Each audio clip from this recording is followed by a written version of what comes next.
여러분, 우리 몸에는요, 약 10만 킬로미터나 되는 그런 혈관들이 서로 연결되어 있다고 합니다. 매일 그 혈관을 통해서요, 온몸 구석구석마다 산소가 공급이 됩니다. 양분들이 공급이 됩니다. 그런데 만약에 그 중에 모세혈관, 아주 작은 보잘것없는 혈관이라고 할지라도 그 혈관 하나가 막히게 되면요, 우리 몸에는 이상이 발생할 수밖에 없습니다. 더 나아가 심장이나 뇌처럼 중요한 장기에 연결된 그런 혈관이 막히게 되면요, 우리의 목숨은 위험해질 수도 있습니다.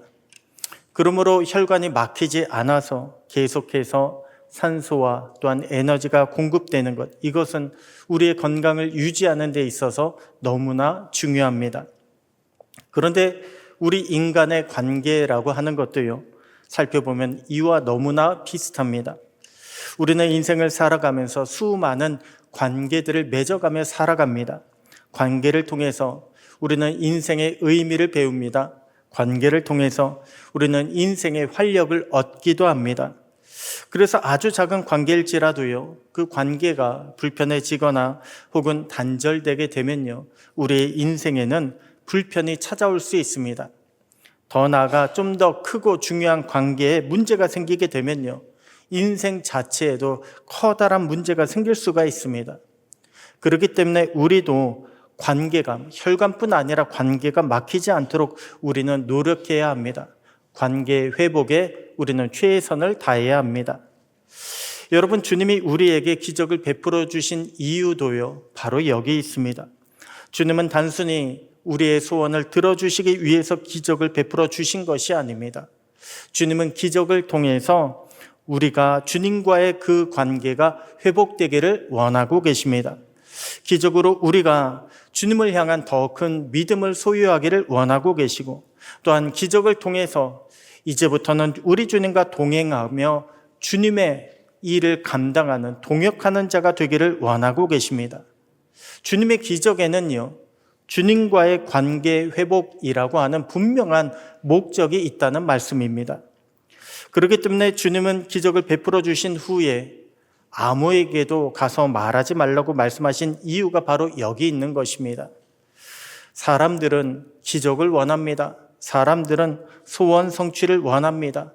하지만 우리 주님은요, 소원 바위가 아닙니다.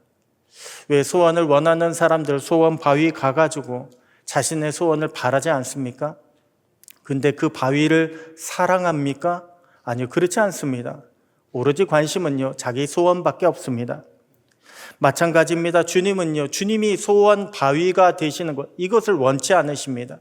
우리 주님은 우리에게 인격적인 교제를 원하고 계십니다.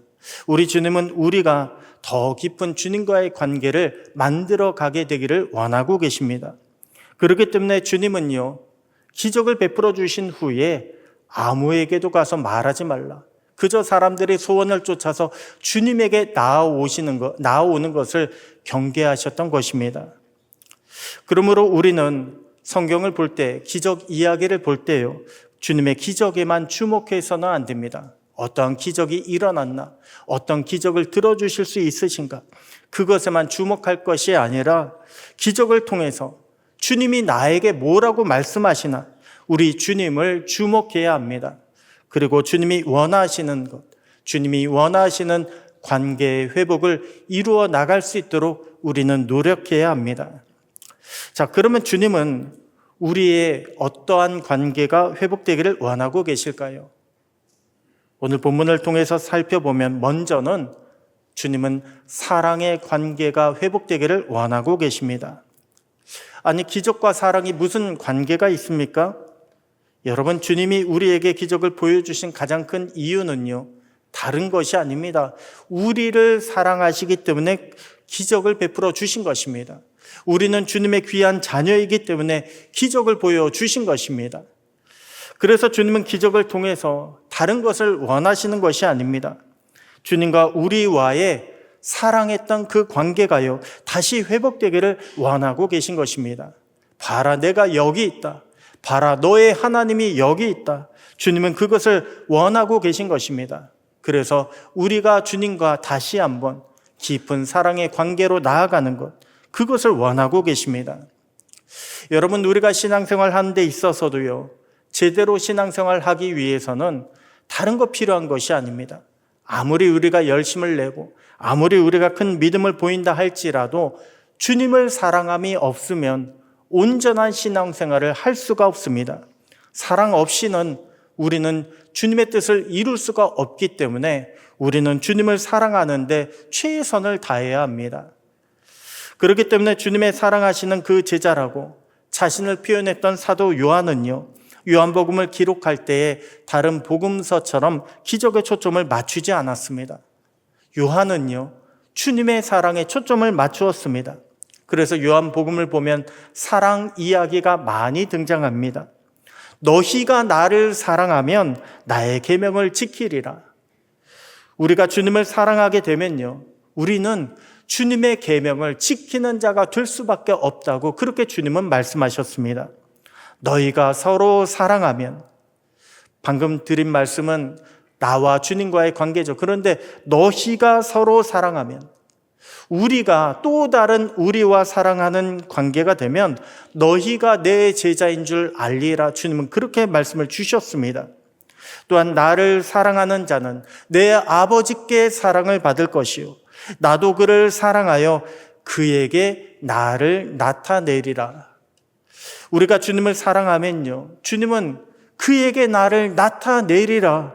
주님의 살아계심을 보여주신다고 하셨습니다. 주님의 역사하심을 보여주신다고 하셨습니다. 내가 너의 주가 된다, 내가 너의 하나님이 된다, 이것을 우리에게 보여주신다고 분명히 말씀하셨습니다. 여러분, 주님은 우리에게도요, 다른 거 원하시는 것이 아닙니다. 주님은 우리의 사랑을 원하고 계십니다. 우리가 주님을 사랑하는 그 관계가 다시금 회복되기를 원하고 계십니다.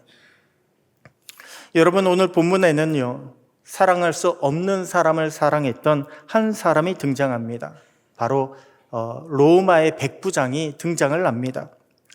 예수님께서 가버나움에 들어가셨을 때 한 백부장이 나와서 예수님께 간구했다고 했습니다. 그런데 여러분, 이것은요, 당시 상황으로 봤을 때 정말 있을 수가 없는 일이었습니다. 당시 로마는 이스라엘을 무력으로 지배하고 있었습니다. 그래서 백부장의 역할은요, 다른 것이 아닙니다. 무력으로 지배하는 것, 무력으로 반란을 제압하고 무력으로 사람들을 통제하는 것이 백부장이 맡은 역할이었습니다. 그러니 당시 유대인들의 입장에서 보면요, 백부장은 마치 일제시대 때의 순사처럼 그렇게 보였을 것입니다. 그런 백부장을 당시 유대인들은 반가워하지 않았습니다. 그런 백부장을 사랑한다는 것, 아니요, 더더욱 있을 수가 없는 일이었습니다. 그리고 그것은요, 백부장도 마찬가지입니다. 당시 이스라엘 안에는 일제강점기 때 독립운동을 했던 독립군처럼요, 무장으로 독립을 취하려고 했던 그런 열심당원들이 있었습니다. 그 열심당원들의 제1타겟이 바로 백부장들입니다. 왜냐하면 일반인들 사이에서 그런 질서를 유지하는 백부장들이 당시 열심당원들의 제1타겟이었습니다. 그러니 이 백부장들은요, 유대인들에게 마음 놓고 가까이 갈 수가 없었습니다. 그들 가운데 누가 열심당원이 섞여 있어서 자신을 공격할지 모르기 때문에 백부장들은 항상 유대인들을 경계했습니다. 안심하지 못했습니다. 그렇기 때문에 백부장이 유대인들에게 호의를 베푼다? 아니요, 이것은 있을 수가 없는 일이었습니다. 그런데 그것을요, 오늘 본문에 나오는 백부장이 보여주었습니다. 오늘 본문과 동일한 본문인 누가복음 7장에 보잖아요. 그러면 이 백부장이 직접 예수님께 나온 것이 아니라 이 백부장을 위해서 유대인 장로들 몇 사람이 예수님께 나왔다고 했습니다. 그리고 그 장로들이 증언을 하기를 그가 우리 민족을 사랑합니다, 그가 우리를 위하여 회당을 지어 주었습니다 라고 그렇게 증언을 해 주었습니다. 여러분, 회당은요, 당시 유대인들의 정신적인 지주 역할을 했습니다. 회당이 무너지잖아요. 그러면 모일 수가 없습니다. 결집할 수가 없습니다.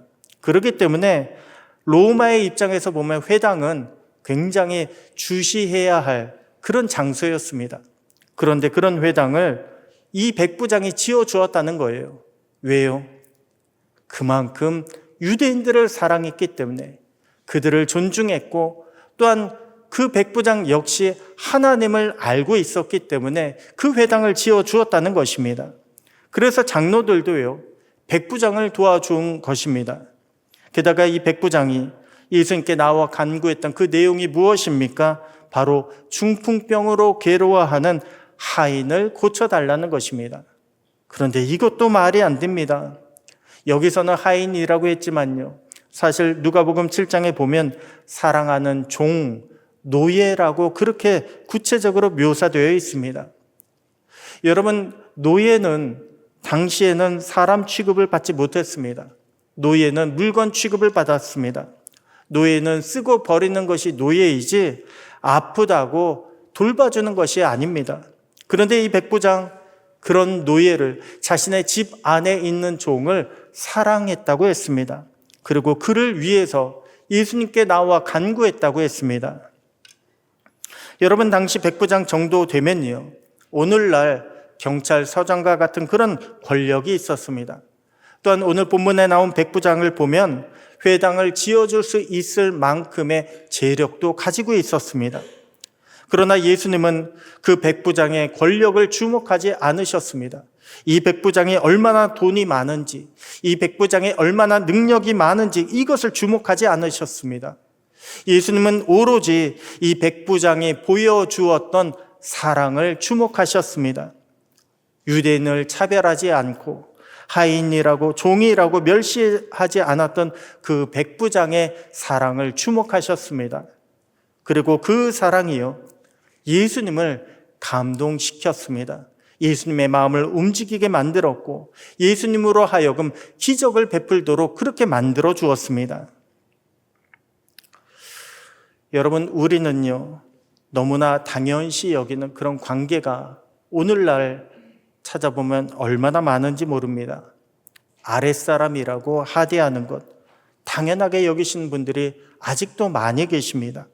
없다고 무시하고 모른다고 무시하는 분들, 당연하게 여기는 그런 분들이 많이 있습니다.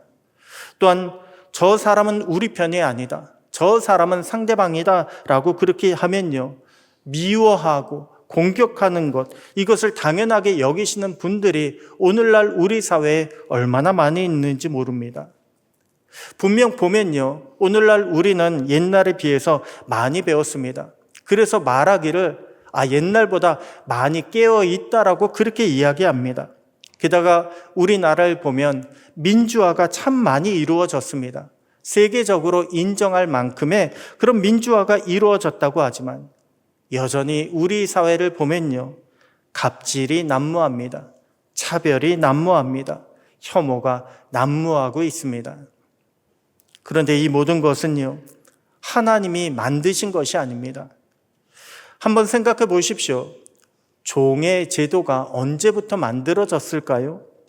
사람이 사람을 부려먹는 종의 제도는요, 인간이 에덴 동산을 쫓겨난 이후에 만들어지게 되었습니다.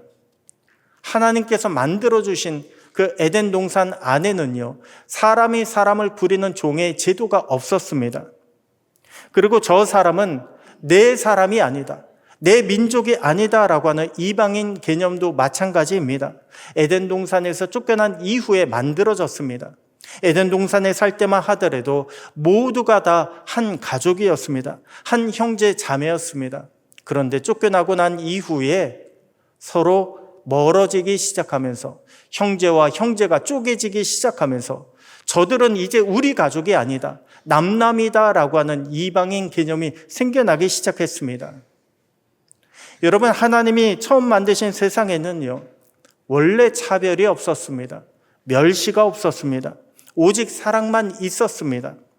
그래서 주님도 마지막에 제자들에게 강조하신 것이요, 끝까지 강조하신 것이 바로 사랑입니다. 내가 너희를 사랑한 것 같이 너희도 서로 사랑하라. 처음에 하나님이 계획하신 그 첫사랑의 모습, 처음 세상의 모습을 너희가 나가서 보여주는 자가 되라, 이루는 자가 되라고 그렇게 말씀하신 것입니다. 오늘 우리는요, 내 소원만 생각해서는 안 됩니다. 내가 원하는 기적만을 추구해서는 안 됩니다.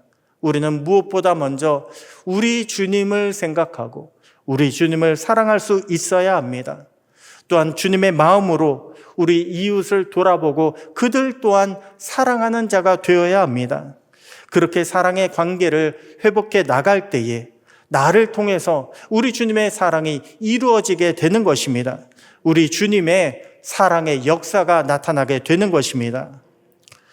오늘 저와 여러분 가운데 그렇게 사랑의 관계를 회복하고 우리 주님의 뜻이 펼쳐져 나갈 수 있는 그런 귀한 사랑의 역사, 주님의 큰 역사가 나타날 수 있게 되기를 주님의 이름으로 축복합니다.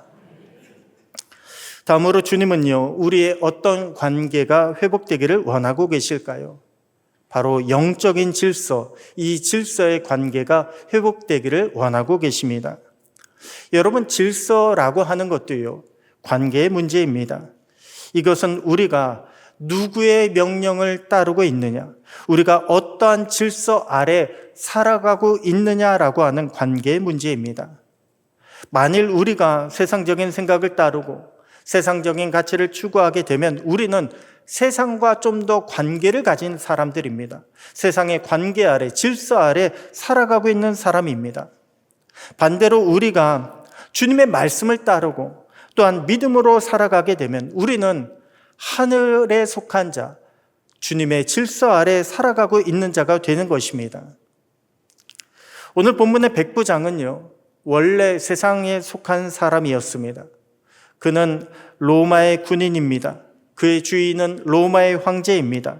그는 황제의 명령을 따라서 움직여야 하고 또한 로마 제국이라고 하는 것은 그의 든든한 배경이 되었을 것입니다. 특별히 유대인들을 압박하는 데 있어서 큰 무기가 되었을 것입니다. 내가 그래도 로마의 백부장이다. 내 뒤에는 로마의 군대가 있다. 권력이 있다. 자, 그렇다면 백부장은요, 예수님께 나와서 어떻게 했었어야만 했을까요? 예수님께 간구하는 것이 아니라 와서 내 하인을 고치라라고 그렇게 명령을 했었어야 마땅했습니다. 그런데 오늘 본문 보니까 백부장은요, 세상의 권위를 예수님께 부리지 않았습니다. 보통의 백부장이라고 한다면 아마도 젊은 유대인 랍비에게 그렇게 했을 것입니다. 하지만 그 백부장은요, 로마 황제가 부여한 세상의 권위보다 예수님이 보여주셨던 하늘의 권위를 더 인정했습니다. 그 권위를 아래 자신을 낮추었습니다. 자신이 그 권위 아래, 그 질서 아래 들어가기를 원했습니다. 그래서 예수님께서 오셔서 그 하인을 고쳐달라고 그렇게 간청할 수 있었던 것입니다. 여러분, 여기서 우리는요, 놀라운 비밀 하나를 발견하게 됩니다. 우리 주님의 능력과 기적이 내 삶 가운데 나타나기 위해서는 나부터 먼저 우리 주님의 권위를 인정해야 한다는 것입니다. 우리가 주님의 권위를 인정하게 되면 내가 주님의 질서 속으로 들어가게 됩니다. 내가 주님의 질서 속으로 들어가게 되면 자연히 주님의 능력이 나에게 임하게 되는 것입니다. 나타날 수 있게 되는 것입니다. 목사님, 우리도요, 신앙생활 하고 있는데 당연히 주님의 권위를 인정하고 있습니다. 저는 한 번도요, 주님의 권위를 인정 안 한 적이 없습니다. 여러분, 그렇다면요, 오늘 본문의 백부장의 모습과 우리의 모습을 한번 비교해 보시기 바랍니다. 백부장은 예수님께서 직접 집으로 오신다고 말씀하셨을 때 뭐라고 이야기합니까? 주여, 내 집에 들어오심을 감당하지 못하겠다고 그렇게 말씀을 합니다. 내 집에 들어오심을 감당하지 못한다. 여기서 감당하지 못한다의 원뜻은요, 나는 그럴 자격이 없다입니다. 나는 그럴 자격이 없습니다. 나는 부족합니다. 만약에 예수님께서 우리의 집으로 오셔서 고쳐주신다고 하신다면 우리는 뭐라고 대답을 할까요? 그렇죠. 제가 이렇게 기도를 했는데 주님 빨리 오셔야죠 라고 그렇게 대답하지 않겠습니까? 여러분, 우리를 보면요, 특별히 한국 성도님들을 보면 한국 성도님들의 믿음은 참 좋은 것 같습니다. 우리는 세상 어디를 내놓더라도 부러워하지 않을 만큼 남부럽지 않은 그런 믿음을 가지고 있습니다. 그런데 그런 믿음이 있기 때문에 그런지요, 우리는 주님 앞에서 불평도 많이 합니다. 불만 또한 원망도 많이 주님 앞에 보여주고 있습니다. 주님, 제가 이렇게까지 했는데 왜 주님 빨리 응답하지 않으십니까? 주님, 제가 이렇게까지 열심히 기도했는데 주님 왜 이것밖에 들어주지 않으십니까? 왜 제가 원한 것과 다른 대답을 저에게 주시는 것입니까? 내 믿음을 가지고 내가 주님 앞에서 당당히 내밀다 보니까요, 도리어 우리는 주님 앞에서 불평을 참 많이 합니다. 주님 앞에서 원망하는 모습까지 보입니다. 오늘 백부장이 보여주었던 주님, 저는 자격이 없습니다. 주님, 저에게 자비를 베풀어 주십시오라고 하는 그런 겸손하고 낮은 모습은요, 참 우리 가운데 찾아보기가 쉽지가 않습니다. 여러분, 질서라고 하는 것은 위아래 문제입니다. 우리가 주님을 절대적으로 신뢰하고 우리 자신을 주님 앞에서 낮추어 갈 때, 그때 낮추어 가면서 주님의 자비를 구하게 되면 우리는 주님의 질서 속으로 들어가게 됩니다. 그런데 나를 드러내가면서, 내 믿음을 드러내가면서 주님 앞으로 나아가게 되잖아요. 그러면 질서는요, 세워질 수가 없습니다. 그렇기 때문에 주여 올소이다마는 개들도 주인의 상에서 떨어지는 부스러기를 먹나이다 라고 말한 이 가나안 여인을요, 주님은 믿음이 크다라고 그렇게 칭찬해 주셨던 것입니다. 이 여인은요, 질서가 있었습니다.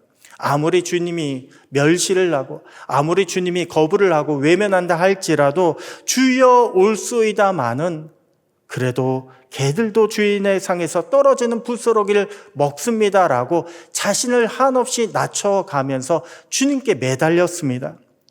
주님은 그 여인의 믿음이 크다, 한마디로 그 여인의 질서가 제대로 잡혀 있다라고 인정해 주셨던 것입니다.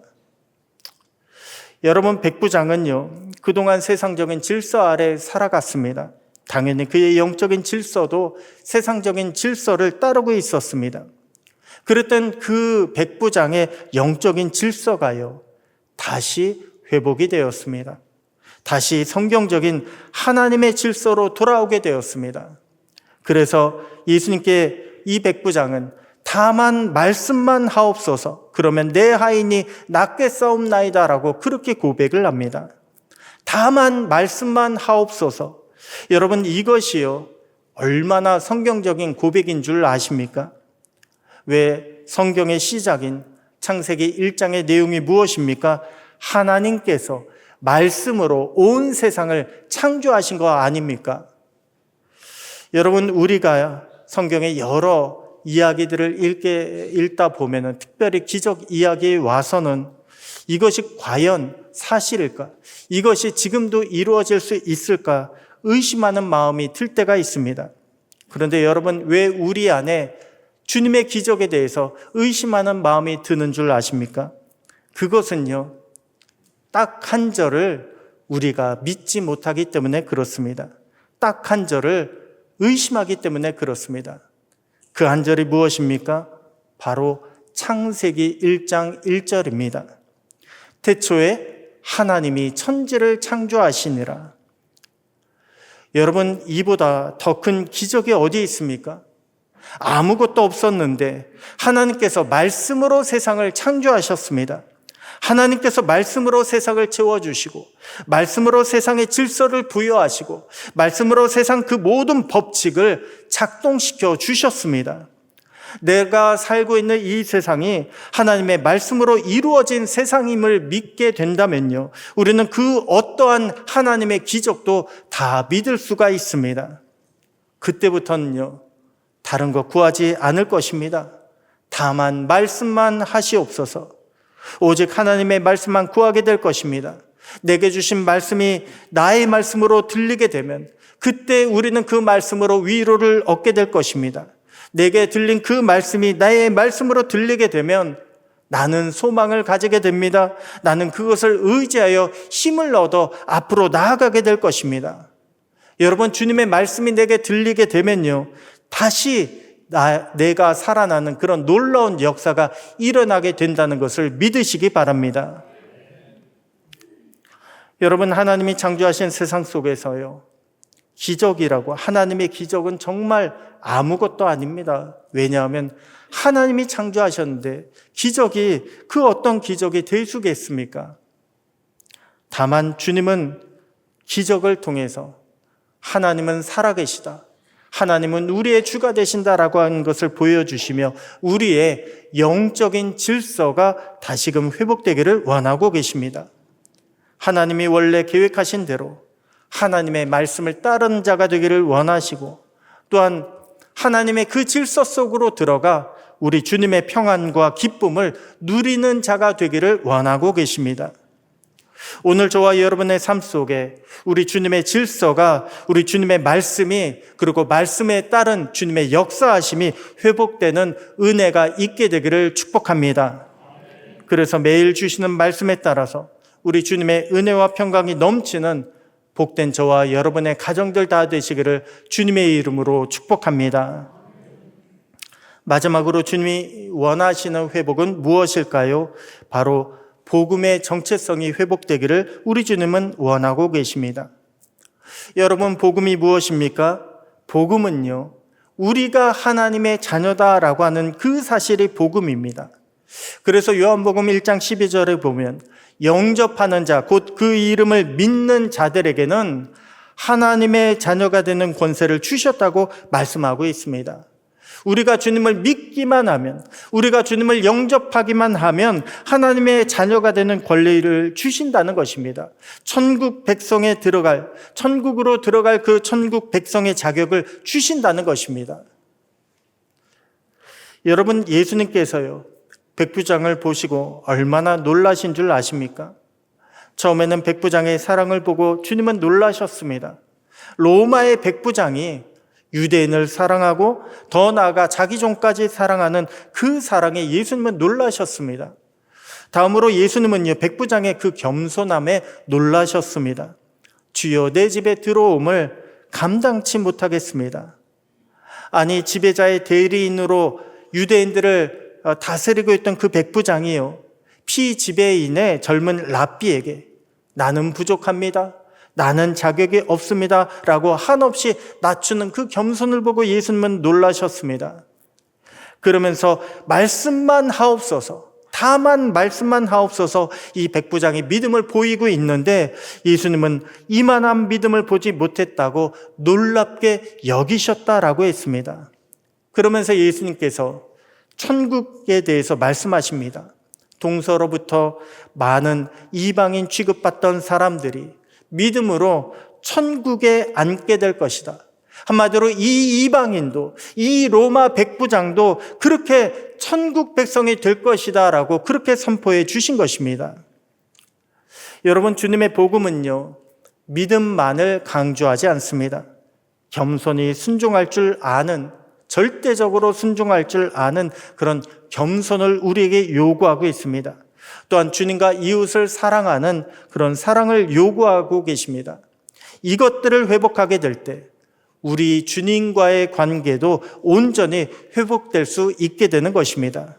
우리 주님의 은혜가 회복이 되고, 또한 주님의 역사하심이 내 가정 가운데, 내 일터 가운데, 삶 가운데 주님의 역사가 회복되는 놀라운 은혜가 나타나게 되는 것입니다.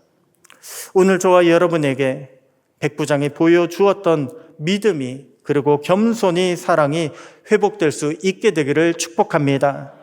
그래서 주님과의 관계가 온전히 회복이 되고 여러분의 가정과 이웃이, 여러분의 인생의 그 모든 관계들이 회복되는, 형통하게 되는 놀라운 역사가 일어나기를 오늘 이 시간 우리 주님의 이름으로 축복합니다.